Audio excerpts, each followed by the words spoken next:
you spent some time with Embiid, who seems like he's doing some MVP candidacy press availability. I would say he's playing the game. He's like Will Smith before the Oscars. Hopefully, he doesn't slap somebody. What did you learn from Embiid?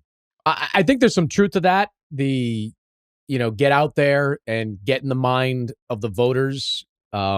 His story is, he's got a story that reinforces that candidacy. One of the reasons I wanted to talk to him is because, like, Jokic justifiably gets a lot of credit for lifting the Nuggets up in the absence of Murray and Porter Jr. and all the issues they've had.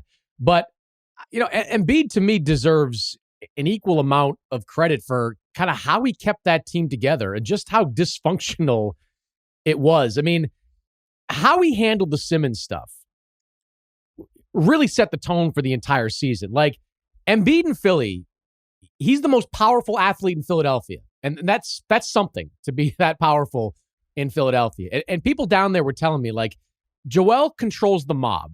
And if Joel had just basically sicked the mob on Ben Simmons, he could have changed everything about the way this whole thing played out. But he was smart about it. Like, he knew that at some point he was going to get something for Ben Simmons. And the best way to maximize that was to play nice, was to, demur on all the questions about, did he want to see Philadelphia do something sooner rather than later, to not tattoo him at every opportunity that he had. He admitted to me, he was like, man, it was hard sometimes because you go to every new city and the questions are the exact same. It's like, what about Ben? When's Ben coming back? Do you want Ben to be traded?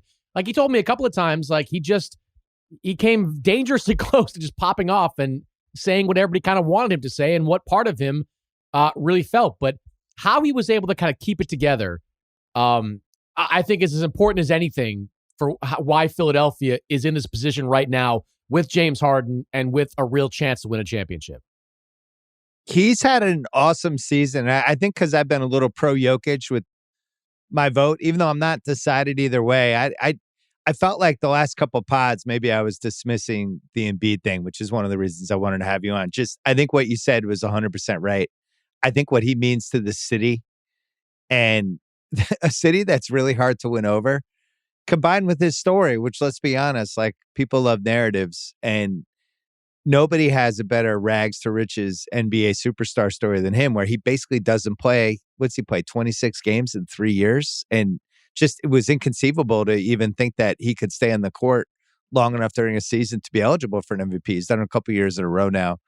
He passes the eye test. Priscilla and I talked about that on Sunday, where catch him on the right night, and it's just like, Jesus, what do you do with this guy? So, similar to the Shaq era stuff. And I'm with you. Like, the Simmons thing, all it took was one remark to send that sideways. And he held up. There's a couple times where he kind of intimated, but for the most part, like, remember Harden had that thing about Kyrie? He was like, I'll give him the shot myself. And that was like, oh, you're mad about this. Like, it was like the window open, but Embiid never did this. How much do you think the Simmons mental health, not knowing what was going on there, played into that, though?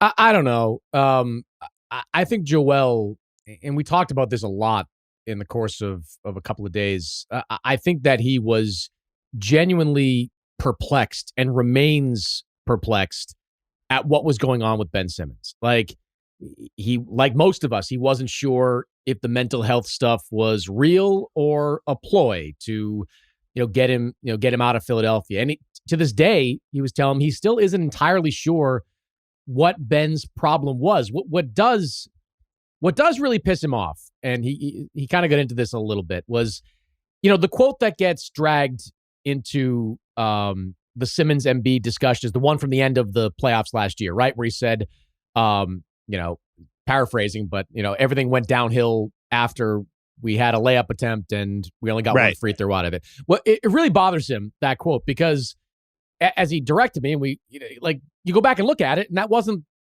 all with that quote. In the same answer, he went out and said, Matisse Thybulle missed a free throw. I committed a turnover. Our defense couldn't get stops. Our offense struggled to get something going. So in his mind, it was a long quote where it was kind of cherry picked, and and he didn't think that was necessarily fair. At the same time, one thing he said to me was like, look, if that's really what bothers you, if that's kind of the proverbial straw that broke the camel's back, I don't know what I can do for you there. Like, if you're that sensitive to something like that, I don't know what I can do for you. Because Joel always harkens back on the absolute flogging that he took in his first couple of years in that city. I mean, you go back and look at some of the clips. I mean, there was a time when, the perception was that he spent his entire rehab like housing cheeseburgers and drinking Shirley Temples. Like, that was basically the story around Joel Embiid. He was killed in Philly until he got on the court. So, like, in Joel's mind, and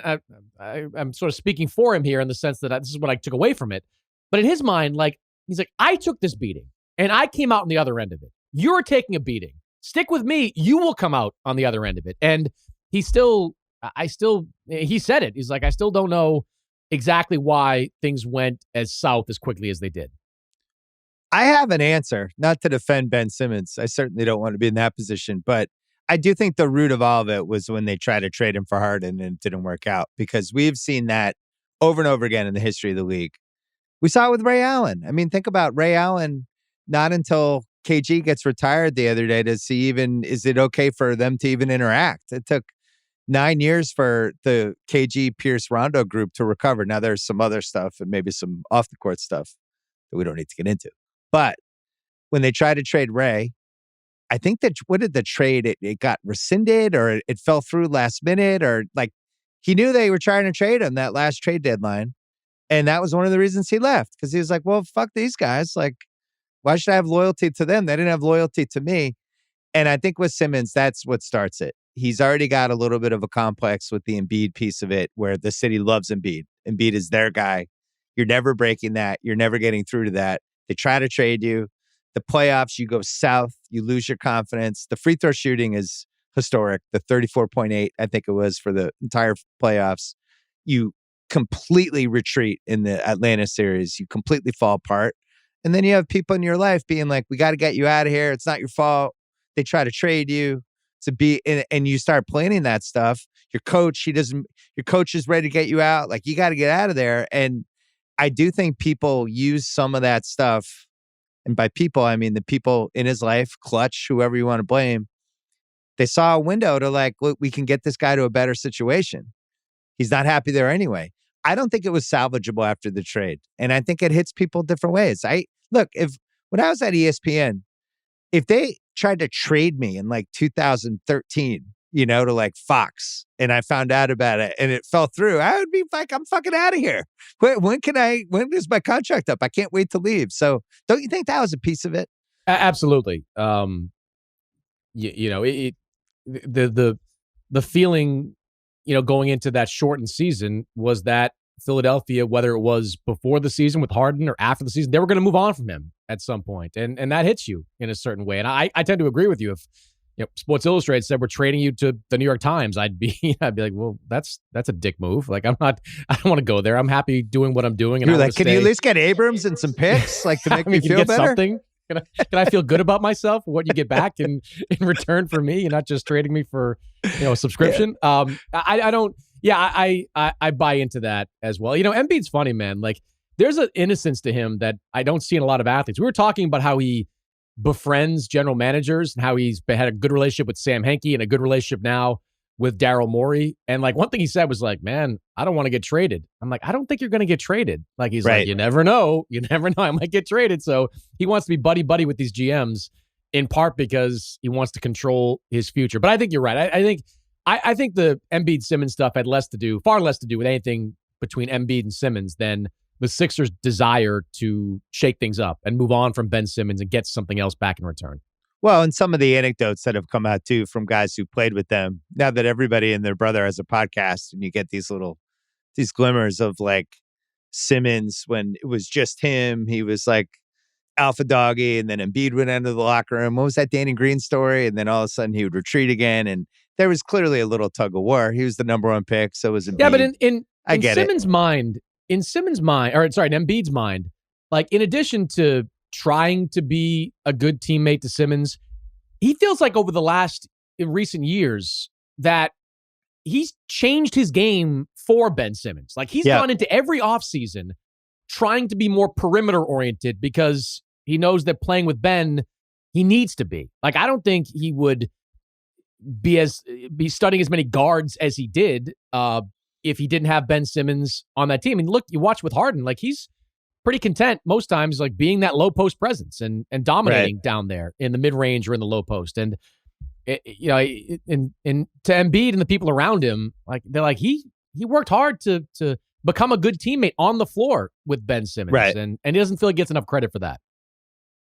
Well, he's got, I'm looking it up now, 31 games the first 3 years, 63, 64, 51 in the bubble season, 51 last year, 61 this year, 321 overall, and then 34 in the playoffs. So it's crazy. Like, feels like he's been around for a while. He's played like 356. He's funny, man. Games. Like, he thinks, like, he honestly thinks he's, like, overpaid. Like, he looks at his salary and he's like, wow, I make way too much money. Like, he says stuff like that. Like, even like going back to that original rookie contract when they offered him the 150 extension, the one thing he said to me is like, these dumbasses are going to give me 150 million. Okay, I'll take it. I'll take it from them. So, like, and I said this to him, and I kind of feel like I have to, like, you know, in that moment, I'm like, you know, that this is a player-driven league here, man. Yeah. You are generating way more money than what they're paying you. Like, you deserve probably double given the ticket sales and TV revenue that you personally bring in. But he kind of operates like this, you know, this kid that is being given like a pot of gold and isn't sure he necessarily deserves it. There's a lot of similarities to him and Shaq, obviously, basketball-wise, imposing-wise, the whole thing. But the one thing from a personality standpoint, and Shaq has evolved into one of the best, I think, post-career athletes from a personality standpoint. He's moved into that Sam Jackson, Snoop Dogg, can endorse everything. Everybody loves him. He's a great guy. Remembers everyone's name. He's just great at being a ex-athlete. When he played, there was something that was inauthentic about it, especially the first 10 years, where he was trying to do all these different things. And sometimes he would do the monosyllabic interviews. He had that quote about how he had his smile, but you had to pay for it. It had to be in a commercial. And, you know, there was something calculating about him that you could feel. And it was kind of part of that era. Embiid feels the opposite to me. He really seems genuine. Like at times, and I'm sure when you're doing an interview with him, he probably can't help himself sometimes. He's just like this really authentic guy. He's like, could be his own worst enemy, probably. Everything about him during the time I spent with him felt authentic. There was never kind of any, and you can tell when you're talking to a guy if he's kind of thinking in his head, what should I say in that moment? And it may not necessarily be what he means. I felt like Embiid was just speaking off the cuff and telling me what kind of was on his mind. Now, maybe I'm sure deep down he's well aware of what happened with Ben last year and the possible trade. He knows all that stuff, but he was more, again, from his perspective, he's like, I feel like I did everything you possibly could to be a good teammate. If you're just going to cherry pick one quote where I said you missed a shot and we got one free throw out of it, that shouldn't be enough. And that also sticks with him. And, like, you know, that whole plane trip that those Sixers were trying to take over the summer to go see Ben, and Ben told them no. I mean, that to Joel is like, that was like another example of Joel kind of like putting his ego aside. Like, you know, he shouldn't have to go chase Ben Simmons to California to get him not to return as a free agent, but to live up to his contract and return in training camp and play with that team. So he felt like he did everything. And it's, if you look at some of the examples of it, it's hard to argue most of it. I wish you had asked him when you were talking to him. I mean, just between us, you thought Harden was going to be a little better, right? Like, you just like deep down, you were expecting, like, I don't know, 20% better, because that's what's jumped out in these Philly games. He's looked better in the blowout games. And I know people are going to be like, "Oh, their offensive rating," but you watch a game like the Suns game, the Brooklyn game, when teams were really throwing multiple athletic perimeter people at him, and he just has trouble going by people at this point in his career. And then they hunt him on the other end. That's welcome to what's going to happen in the playoffs, James Harden. That's a big thing. Like, you know, losing Seth Curry really hurt them, and Joel brought that up. You know, kind of what Seth brought to the table, like a shooter that worked great playing off Embiid. They aren't particularly long. They aren't particularly athletic. Tybal's a great defender, no question. They've got some other guys. Joel obviously is a top-level defender when he's engaged on that end, which is most of the time. There is a little bit missing with that team. Maybe they overcome it if Harden goes off and gets back to being himself. If Joel takes over, that's as good a 1-2 combination as you're going to find, at least in the Eastern Conference. But what I think don't see about it. Well, I don't know if I see it either. Maybe we'll talk about Boston. Maybe with them having their issues, that might create an opening. But I'm honestly more concerned. Like, this is a trade that sets up Joel for presumably the next 3 or 4 years, his prime years of his career. There are definitely people in Philadelphia wary of giving James Harden what would be tantamount to a 5-year, $250 million deal. Like, even now, with a short sample size of watching him, that's a concern. That's a legitimate concern amongst some people in Philly that it's going to be a bad contract at some point. The concern is, does it become a bad contract sooner rather than later? And I'd be a little worried about that. Like, if you don't get a great playoff run this year out of them, are you going to get one next year? When does he start to really decline? Like, they're going to give him that contract. I don't think there's any doubt about that, but that's a worry for some people down there. Just seems like the law of the league, right? 935 games played in the regular season for him. And then he has 137 playoffs. So now we're in the thousands. Well, Daryl has said, and I don't know if I believe this. Like, Daryl's talked about believing that James's game is going to age well. I don't know that I see it. Completely disagree. Well, the other thing with him is he really was durable for a while. I mean, you look at the 935, I don't know, that's probably out of like a possible 1,000 or something, but he was playing pretty much. I mean, his career minutes per game is 34.6, and that includes the first couple things. So I just like the law of the league is, if you're going to move into this next phase of your career, the guys who have crushed it are the maniacs. They're the Kobe, LeBron, these people. You think like Kobe, like, completely reinvented his career in the late 2000s and the early 2010s because he's just like, he was so competitive day in, day out. He just was there, Tom Brady. There's people that are wired like that. I'm just not sure Harden's wired like that. And you even see some of these games. The Brooklyn game was alarming. I thought the Suns game on Sunday was alarming. That was a big game for them. He sucked, and I think he was so naturally awesome. And I know he works his footwork, and Daryl's probably going to get pissed when he hears this, whatever.